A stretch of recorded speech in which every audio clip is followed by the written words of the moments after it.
May it please the court, opposing counsel, members of the jury.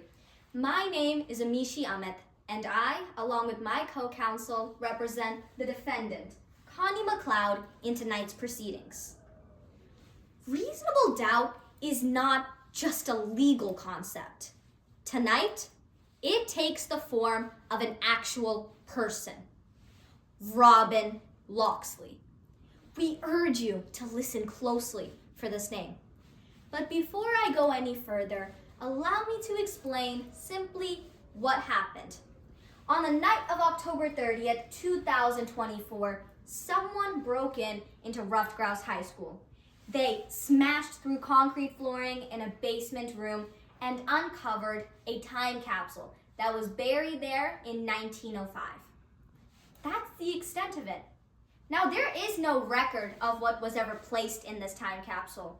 No photographs, no videos, not even a written record. Yet the prosecution is charging my client with stealing a necklace that was supposedly in this time capsule.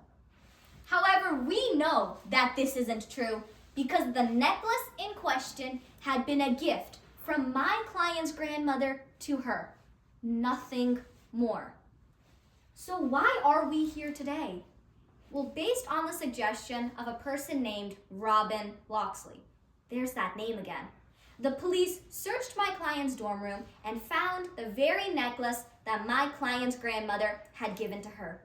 Now, Robin had motive to frame my client for this crime because they were in a direct competition for a single spot in a prestigious honor society. The charge the prosecution is bringing against my client is grand larceny. This charge has 5 elements to it. 1, that my client took a necklace. 2nd, that the necklace was owned by someone else. 3rd, that the taking was unlawful. 4th, that my client took the necklace with the intent to keep it from its owner. And 5th, that the value of the necklace is between $2,000 and $100,000. Now, the prosecution has the duty of proving all 5 of these elements beyond a reasonable doubt. Members of the jury, this is the highest burden in our legal system. Now, you just heard from the prosecution. They came up here, this is where my flip goes, blah, blah, blah, all that stuff. Additionally, at the end of tonight's trial, the prosecution will fail to meet their burden. You will be left with reasonable doubt, and it takes the form of an actual person, Robin Locksley. Members of the jury, we urge you to listen closely to the testimony. You will hear that the prosecution can't place my client at the crime scene and that the prosecution can't place the necklace in the time capsule. Tonight, we will call 3 witnesses. First, historian Mandy Montoya will tell you about Robin Locksley's obsession with this time capsule and their desire to dig it up on their own. Next, Pledge Master of an Honor Society, Ali Jarovich, will testify under oath that on the night in question, Connie was not at Ruffed Grouse High School. Lastly, you will hear from my client herself. She will confirm that the necklace in question had been a gift from her grandmother. Nothing more. Make no mistake about it.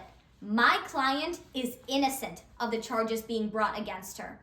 And at the conclusion of tonight's trial, my co-counsel, Mark Barbara, will stand before you and review the evidence presented. He will remind you that it was Robin Locksley who had the means, the motive, the opportunity to commit this crime, not my client.